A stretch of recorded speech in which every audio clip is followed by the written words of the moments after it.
Hello, ladies and gentlemen. I hope I have a great and wonderful day.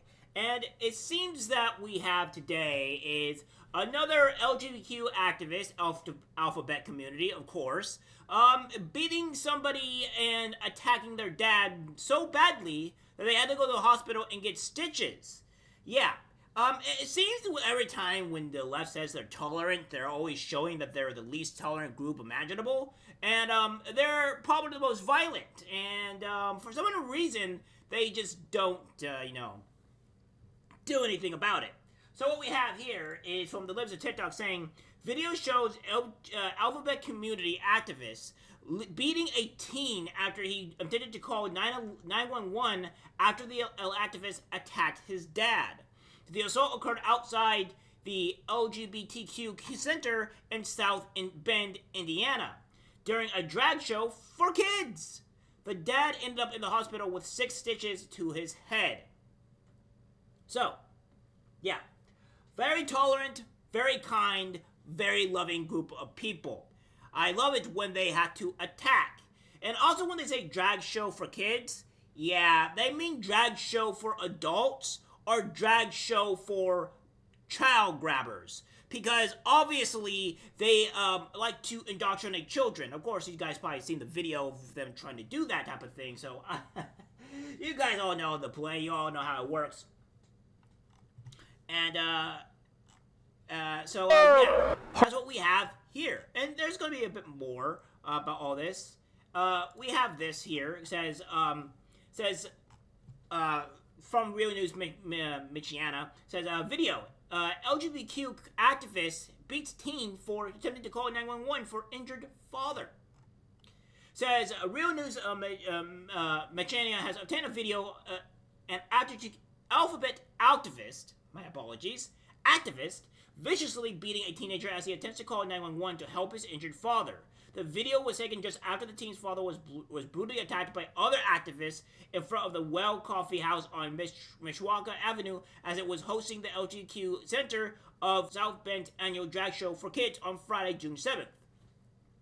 In the video, you can see the 18-year-old victim fighting to keep his phone in his hands as a much larger masked man puts him in a headlock and punches him in the head and face multiple times. As the victim attempts to grab his phone from the ground, the assailant attacks the 18-year-old again. Eventually, another LGBTQ activist walks up and steals the phone. According to the victim and his father, the RNM has decided to not name the 18-year-old, was able to get through to the 911 dispatch. However, the activist disconnected the call when they got possession of the phone.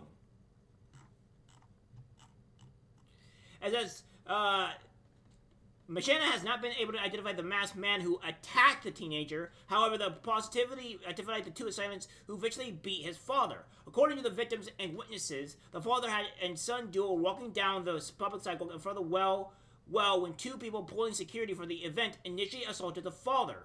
One of the activists hit him in the head with a large brass bell, causing significant head trauma, forcing the victim to spend the evening in the hospital where they've received 6 stitches to his head and a CT scan.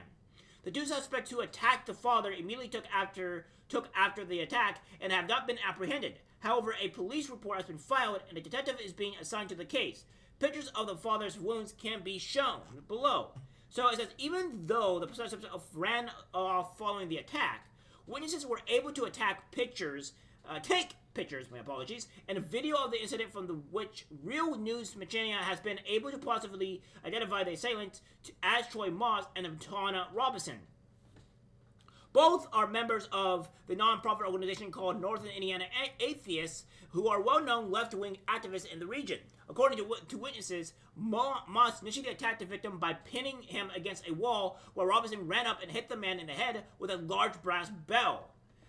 Below is a picture of Robinson holding the improvised weapon standing next to Moss just prior to the attack. The victim's 18-year-old son who was attacked did not need hospitalization.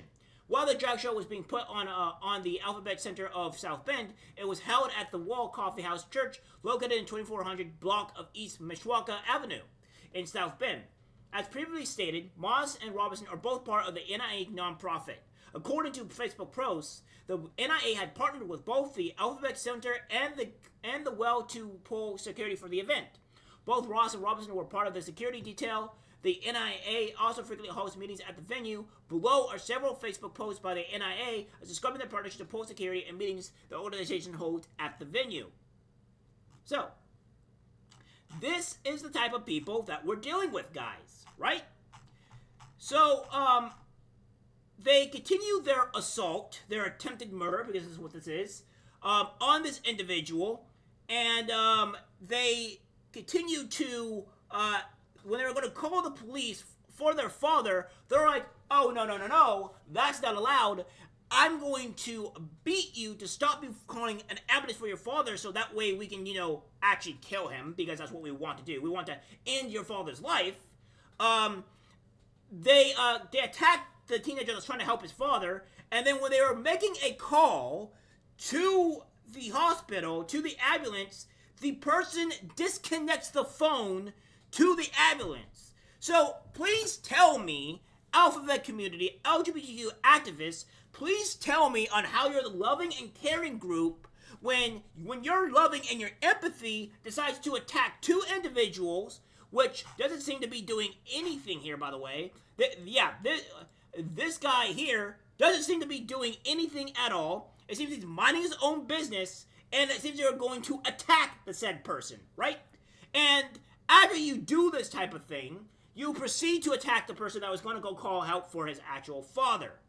That's insanity. You guys are no longer winning this. This is the reason why I want all of you people, all the LGBTQ activists, you monsters, to be obviously imprisoned, definitely, and I think we should cancel every last one of your events. Because obviously, you guys are proving not to be very conducive to society. You are proving to be a menace to society, and you're proving that, well, why should we ever support you if you guys are always going towards violence? You're saying the far right is violent. You're saying that the Republicans are violent. You're saying Trump supporters are violent. Well, how can that be the case when you guys are constantly instigating violence, constantly rioting, constantly attacking people, constantly setting fires to people? I don't know what to call it, but you guys are the actual villains here, and we are all under the whims of your actual violence. And I think we need to start putting some harsh restrictions. I do think that when we come into power, that we put some very harsh restrictions onto you people, where we make it to where, like, if you're governing a actual mask, and you are claiming to be a part of Antifa or whatever, you are a terrorist organization, and you will be arrested immediately. Because we can't be having you people just doing this stuff. And I think all drag shows should be canceled for the foreseeable future until you guys can conduct yourselves in a proper manner. That's just the way I see it. If you guys don't like that, then stop attacking people. Because you're the ones that are attacking people. It's nobody else. And you only have yourselves to blame. Well, that's it for the video, guys. Like, subscribe, share. As always, take care, my friends.